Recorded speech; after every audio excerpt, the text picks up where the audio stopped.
अंजनी पुत्र मारुति का धन्यवाद स्वीकार करे वायुदेव। तुडुम्बी से हमारा युद्ध चल रहा था, तब जब हम बूढ़े थे, क्या आपने हमें वो क्षमता दी थी?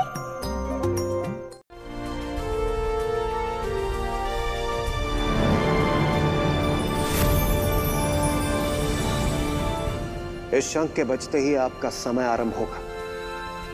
तैयार हो जाइए केसरी नंदन।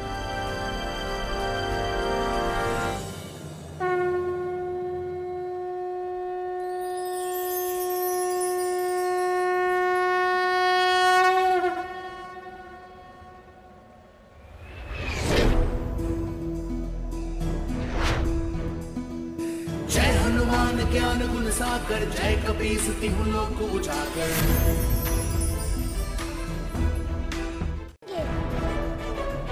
ये केवल हमारा प्रथम प्रयास था वायुदेव। हमें एक और अवसर दे वायुदेव।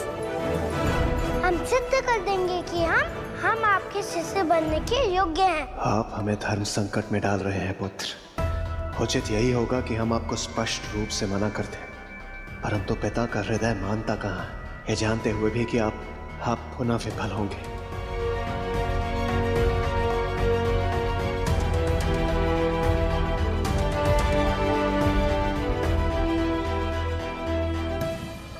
उचित उचित कल सूर्योदय के पूर्व आपकी और हमारी भेंट पुनः होगी, लेकिन आपको यह वचन देना होगा, यदि इस बार आप विफल हुए तो आपको सदैव के लिए अपने उड़ने का विचार त्यागना होगा।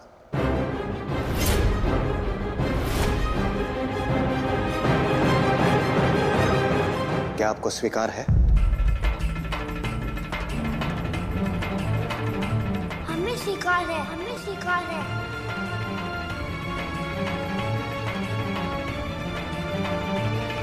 इस बार आप विफल हुए तो आपको सदैव के लिए अपने उड़ने का विचार त्यागना होगा। कोई बात नहीं, नया दिन नया अवसर। कल की परीक्षा में हमें सफल होना ही होगा। कैसी परीक्षा मारुति? वो परीक्षा माता जिसमें हम एक बार विफल हो चुके हैं।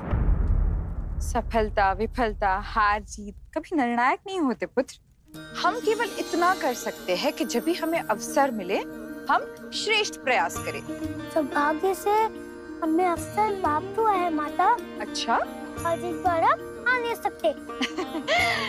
हम महादेव से आपकी सफलता के लिए विशेष प्रार्थना करें, आपकी कोई सहायता कर सके। एक दौड़ है माता जिसमें हमें पतन से भी आगे आना है, पवन से भी द्रुत भागना है हमें। पवन से द्रुत?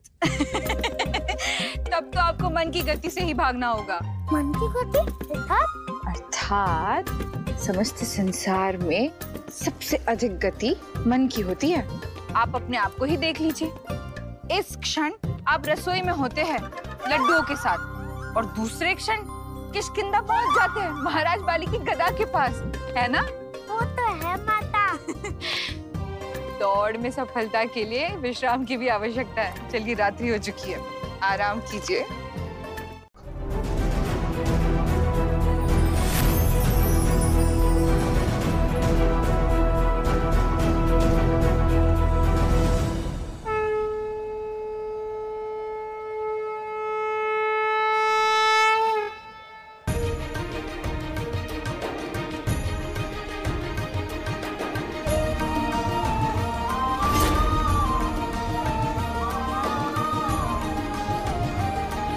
ये कर क्या रहे हैं मारुति? पर्वत की ओर भागने के स्थान पर ये यहाँ बैठ क्यों गए?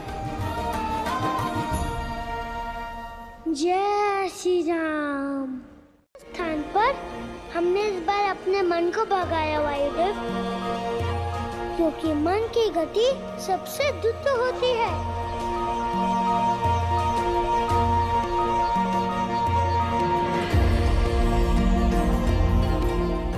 अद्भुत, धन्य है आप पुत्र मारुति, धन्य। आपकी दृढ़ता, आपकी सोच, आपने ये पूर्ण रूप से सिद्ध कर दिया कि आप इस ज्ञान को प्राप्त करने के लिए पूर्ण रूप से प्रस्तुत हैं। और इसके योग्य भी हैं।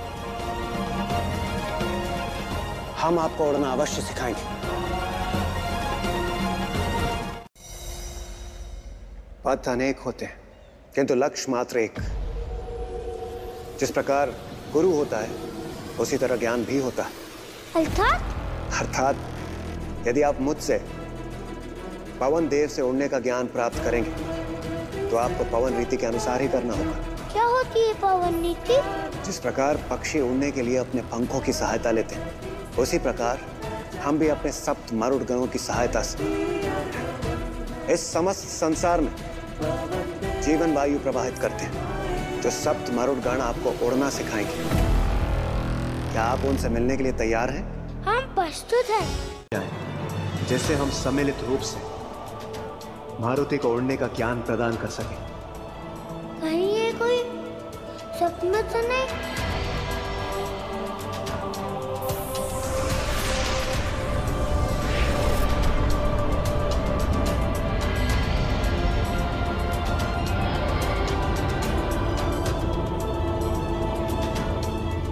अपने शरीर को भूलकर मन को स्थिर कीजिए पुत्र मारुति। आइए।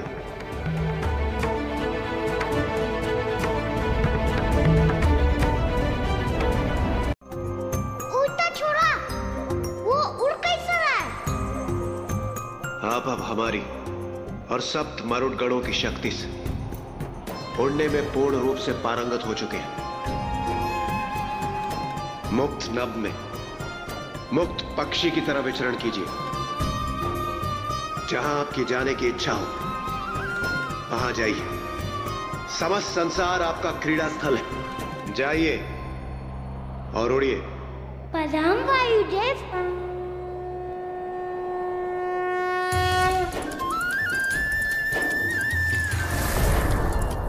हम उड़ सकते हैं। ने ये सिद्ध कर दिया है कि विधि के विधान को और प्रकृति के नियम को परिवर्तित किया जा सकता है, यदि संकल्प दृढ़ हो तो। अर्थात संसार में कुछ भी असंभव नहीं। आवश्यकता है तो केवल स्वप्न देखने की और उसे पूर्ण करने के लिए परिश्रम करने की। उचित है प्रभु। आपका मारुति अवतार अपनी लीलाओं के द्वारा संसार को यही पाठ पढ़ाने वाला है। वैसी ही एक और लीला खेली जाने वाली है, जिसका परिणाम जितना रोचक होगा उतना ही प्रेरणाप्रद भी। अद्भुत अद्भुत। नारायण नारायण। ये बात तो पक्षीराज गरुड़ को बतानी अति आवश्यक है। हाँ, जिस बालक का उन्होंने भरी सभा में तिरस्कार किया वो आज उन्हीं के समान उड़ रहा है। ये बात जानकर तो वो अति हर्षित होंगे। नारायण नारायण।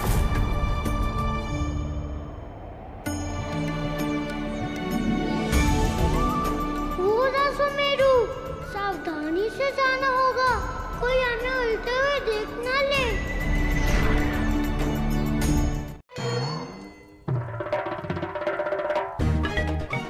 भूख तो पहले ही से लगी थी, ये स्वादिष्ट फल देखकर दुगनी हो गई है। नहीं नहीं, संयम मारुति, संयम।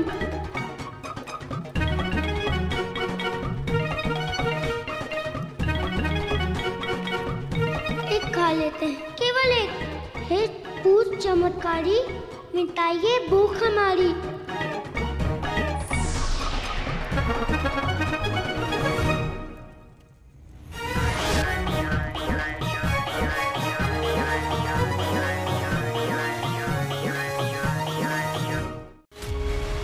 तो आपके कहने का अर्थ यह है जोड़ने की कला में वो हमसे भी श्रेष्ठ है। हम तो केवल तथ्य बता रहे हैं गरुड़राज, अर्थ आप जो चाहे निकाल ले। परंतु आज जो हमने देखा है, कल पूरा संसार देखेगा और फिर कोई नहीं कहेगा कि गति हो तो गरुड़राज समान। पक्षीराज गरुड़ है हमसे अधिक गति किसी की भी नहीं। उस तुच्छ वानर को तो हम इस प्रकार लज्जित करेंगे कि उड़ना तो दूर, वो चलना भी भूल जाएगा। प्रतियोगिता होगी अब हम दोनों में, सबके सम्मुख, और फिर हम देखेंगे देवर्षि कि क्या कहता है संसार।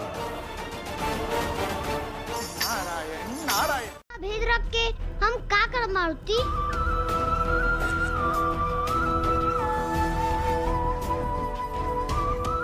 हम किसी और की दिशा में चले गए थे बंधु। अपने मित्र को क्षमा नहीं करोगे?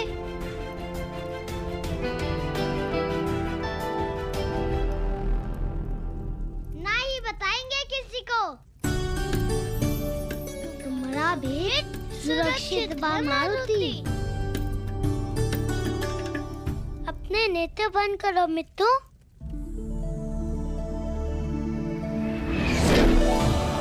अपने मित्रों को क्षमा कर दीजिए प्रभु। जगन बंधु, तुम लोग यहाँ से चले जाओ। तेरे लिए योग्य दंड सोच लिया है हमने। क्यों न तेरे इन मित्रों को तुझसे छीन लिया जाए। नहीं पक्षीराज।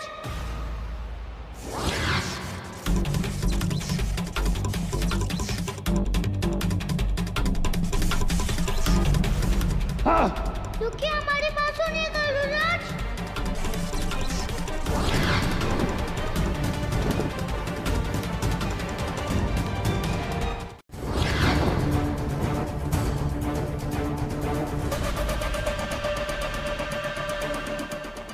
ये वानर तो वास्तव में अच्छा उड़ लेता है, परंतु इसे ज्ञात नहीं है कि इसने किससे शत्रुता ली है। अभी दिखाते हैं इसे गरुड़ राज की गति।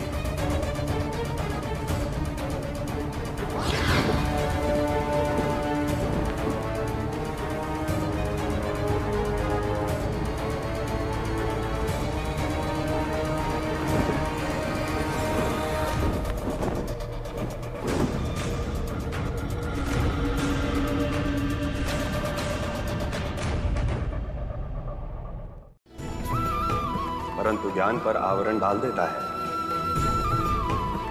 अहंकार, और यही हुआ है उनके साथ। उन्हें भ्रम हुआ है कि एक वानर के उड़ने से नभ पर पक्षियों का वर्चस्व कम हो जाएगा। उनका मानना है कि ये प्रकृति के नियमों का उल्लंघन है, जबकि मारुति का यह मानना है कि संकल्प और परिश्रम द्वारा असंभव को संभव किया जा सकता है। ये लड़ाई है परिवर्तन की, रूढ़िवादी विचारों के विरुद्ध, और दो विपरीत विचारधाराओं का ये संघर्ष होता रहा है और आगे भी होगा।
गरुड़राज हमारे मित्र पर भारी ना पड़ जाए। मूढ़ वानर, हम नहीं चाहते कि हमारे हाथ किसी तुच्छ बालक के रक्त से रंगे जाए।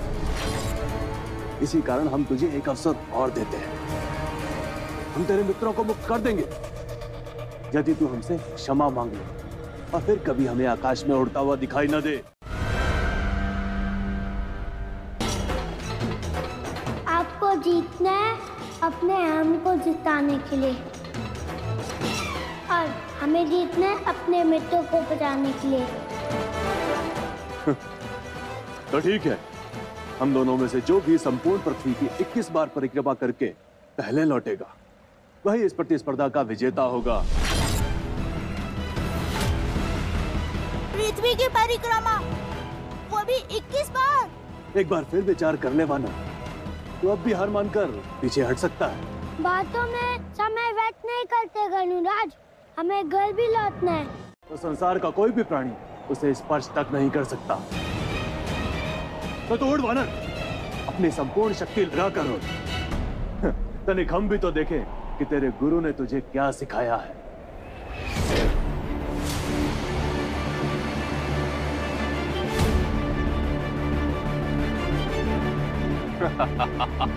विश्वास जो किया है तुमने अपने मित्र की बातों पर, मूर्खता कर दी।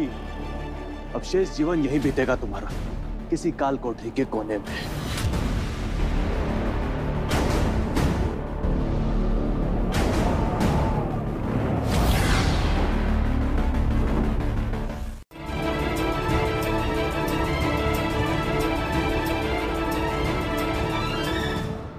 पक्षीराज गरुड़ और मारुति के मध्य कैसी स्पर्धा है? ये कोई खेल तो प्रतीत नहीं हो रहा। कहीं कोई कठिन समस्या तो नहीं? हे प्रभु, हे श्री हरि, मारुति सदैव सत्य और धर्म के रास्ते पर खड़े हैं। आपसे अनुरोध है कि आप उन्हें शक्ति प्रदान करें ताकि पक्षीराज गरुड़ का वो डटकर सामना कर सके।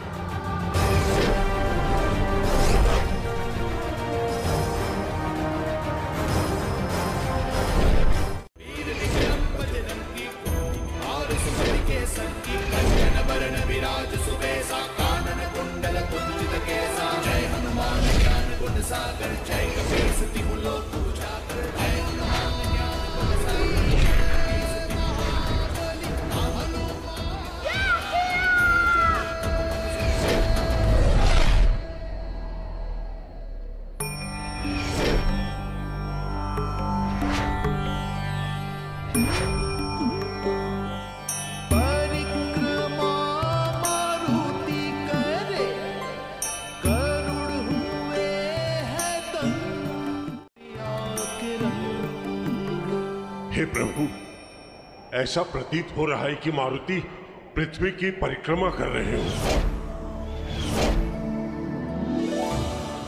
श्री हरि विष्णु, आपका कोटि कोटि धन्यवाद। इस दिव्य दृष्टि को साक्षी बनाने के लिए हमें कई कल्प पूर्व हमने भी पृथ्वी के 7 बार परिक्रमा की थी, किंतु मारुति का वेग तो अद्वितीय है।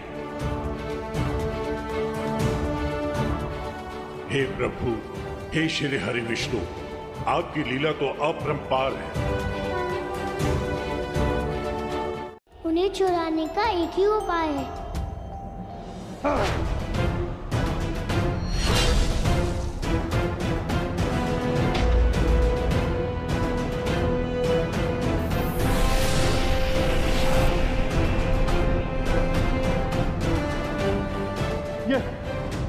ये क्या माया जाल है? निकालो हमें इससे। आपके पास अपना पास है और हमारे पास अपनी पूछ, और आप हमसे युद्ध भी नहीं कर पाएंगे और हम ये स्पर्धा भी जीत जाएंगे।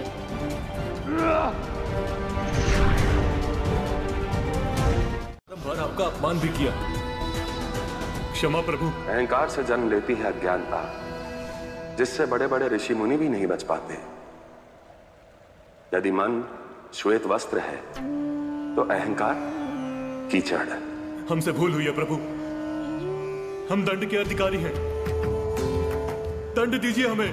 अपने ही द्वारा आयोजित स्पर्धा में जिस प्रकार आप तिरस्कृत हुए हैं वही आपका दंड था, परंतु आने वाले समय में आपकी यही कथा पूरे संसार को स्मरण कराएगी कि क्यों अहंकार से दूर रहना चाहिए।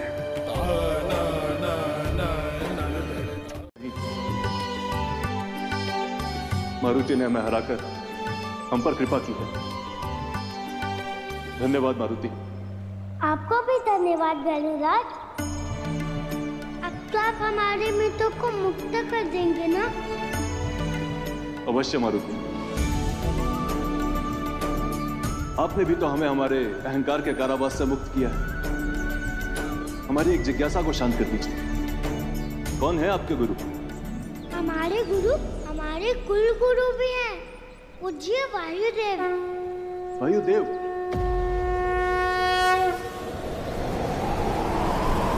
का प्रवेश वर्जित है, लौट जाना ही उचित रहेगा।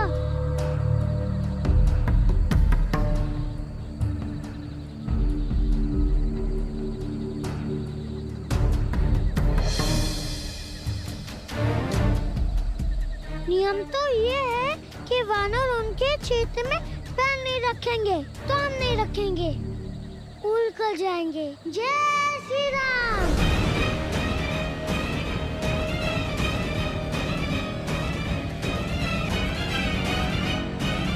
इतना सुनसान, ऐसा लगता है कि यहाँ कोई जीव जंतु रहता। उड़ने वाला वानर? असंभव। अत्यंत आनंद आएगा इसका शिकार करने में। हमारे और निकट आओ नूर वानर।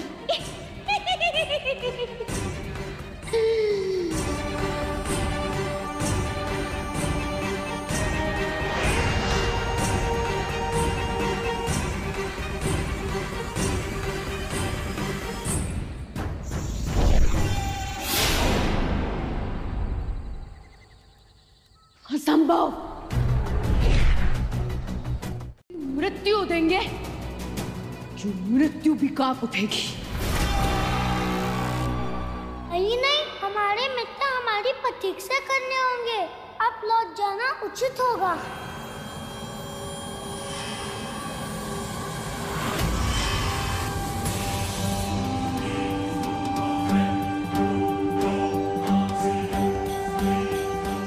तो अपनी सीमा की ओर जा रहा है। हमें इसे दीवार पार करने से पहले ही पकड़ना होगा।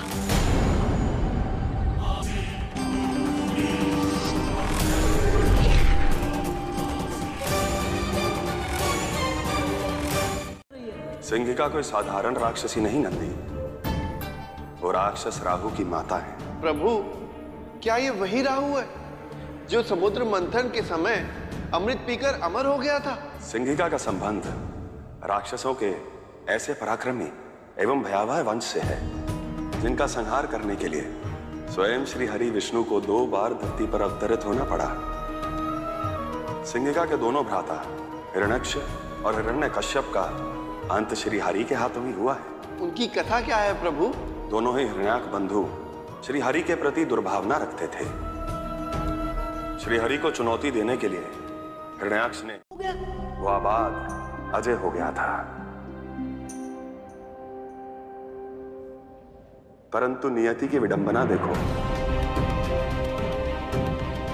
श्री हरि से घृणा करने वाले, उन्हें अपना परम शत्रु मानने वाले, उसके घर जन्म लिया श्री हरि के परम भक्त प्रहलाद ने। ओम नमो भगवते वासुदेवाय नमः। घृणा किसी की भी बुद्धि भ्रष्ट कर सकती है। श्री हरि के प्रति हिरण्यकश्यप का द्वेष इतना बढ़ गया था कि उसने अपनी बहन होलिका से कहा कि वो प्रहलाद को अग्नि को समर्पित कर दे।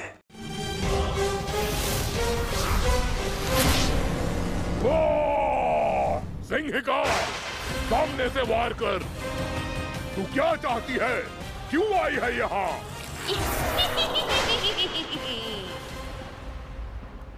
बिना रक्तपात के कोई काम की बात पर आता ही नहीं। तेरे एक वानर ने हमारी सीमा में प्रवेश करके शांति संधि को तोड़ा है। हम जानना चाहते हैं कि वो कौन है, क्योंकि वो एकमात्र ऐसा प्राणी है जिसकी छाया को हम नहीं पकड़ पाए।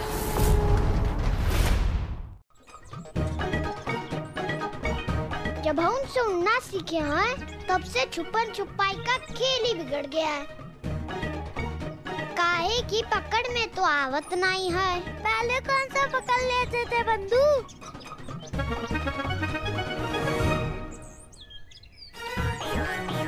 हमने तो पकड़ ही लिया था। अच्छा, पकड़ना तो दूर, ढूंढ भी लो तो हम मान लेंगे।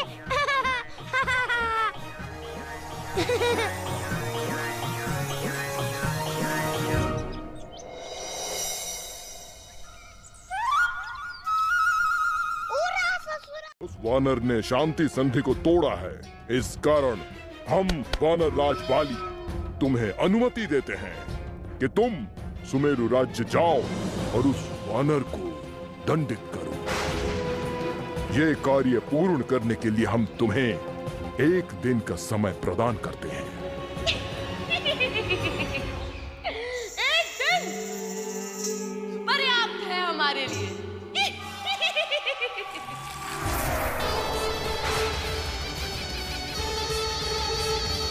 शत्रु का शत्रु मित्र होता है, समझे सुकेतु? आप भी अत्यंत बुद्धिमान हैं, किंतु कभी कभी आप भावनाओं में बह जाती हैं। हम अकारण भावनाओं में भावुक होकर बह जाते हैं। यदि ऐसा है तो ठीक है, आज के बाद हम अपने मन की बातें आपको कभी नहीं बताएंगे, हमारे मन में ही रखेंगे। हमने ऐसा कब कहा देवी? आप सो जाइए, रात्रि हो चुकी है। प्रिय मारुति, आज हम आप ही के कक्ष में शयन करेंगे। चलिए चलिए मारुति, सो जाते हैं। उचित है। शुभ रात्रि।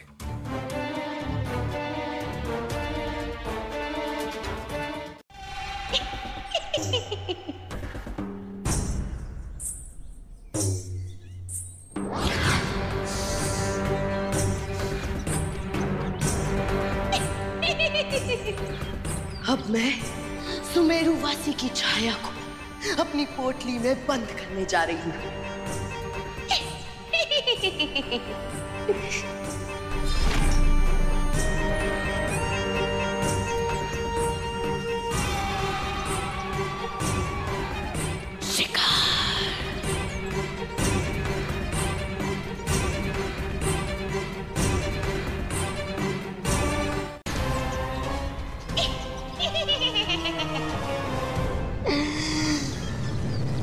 अरे मैं आपके लिए भोजन लाना तो भूल ही गई। अरे हमें खेत में जाना है, विलंब हो रहा है। बस एक ही क्षण में लाई।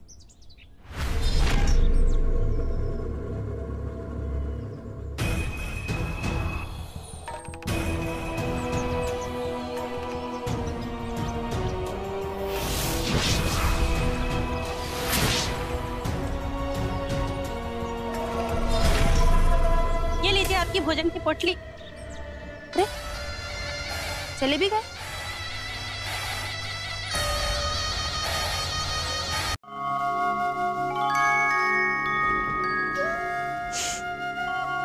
आप भी ना स्वामी। स्वामी मार्ग छोड़िए हमारा, बहुत सारे कार्य हैं।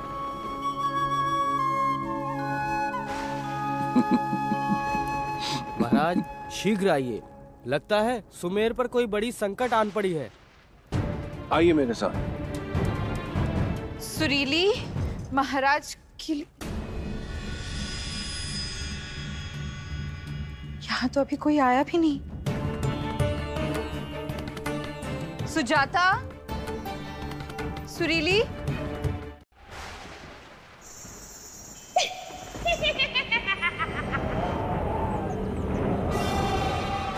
हम यहाँ हैं।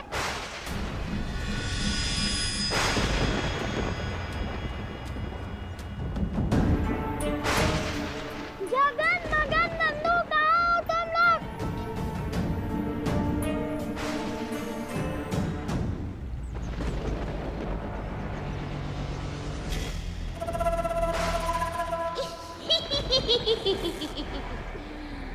आधा पहर पूर्ण होने से पहले ही आधा सुमेरु हमारी पोटली में बंद हो चुका। और आज जब प्रातः काल हम बाहर निकले तो वहाँ खटिया गिरी हुई थी, परंतु हमारे बाबा नहीं थे। अब चिंतित ना हो, जब तक हम जीवित हैं अपने सुमेरु वासियों पर आंच भी नहीं आने देंगे। सबको अपने घर सुरक्षित पहुंचाया जाएगा, ये हमारा वचन है। महाराज, आपके वचन पर हमें पूरा विश्वास। आप ही हमारे त्राता। अब आप लोग अपने अपने घर सुरक्षित लौट जाइए।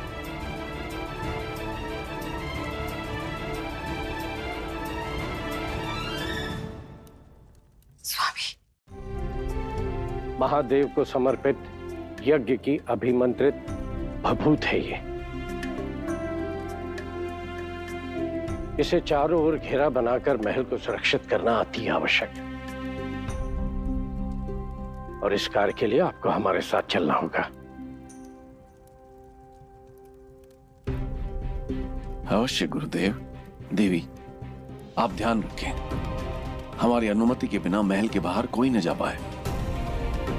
आप भी नहीं। चलिए गुरुदेव। ध्यान रखिए।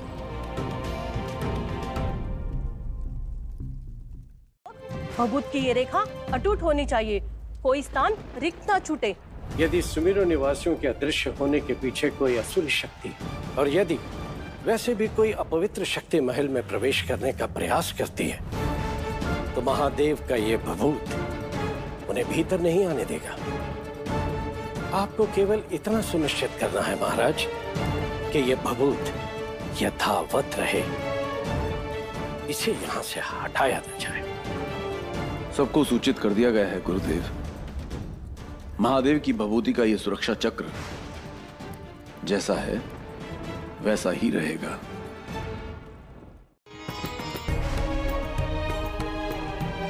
ये तो अनुचित है माता, हमें हमारे मित्रों को। मारुति, यदि पूरी सेना नहीं ढूंढ पाई तो आप अकेले।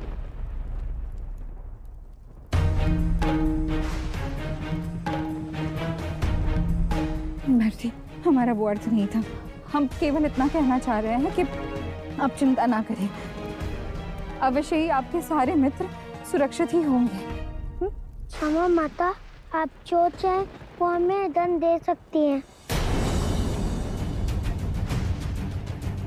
किंतु हमें जाना होगा।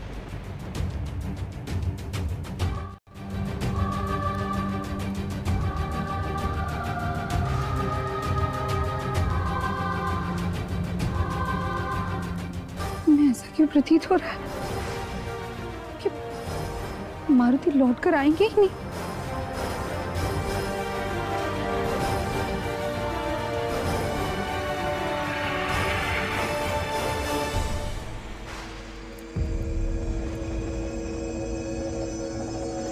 महारानी,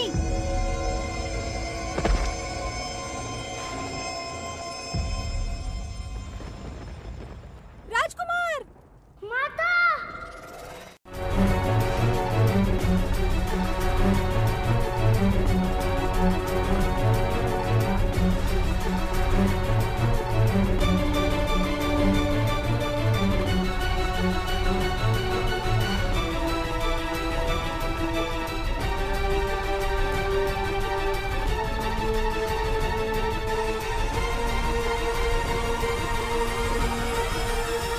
माता, संभल कर माता।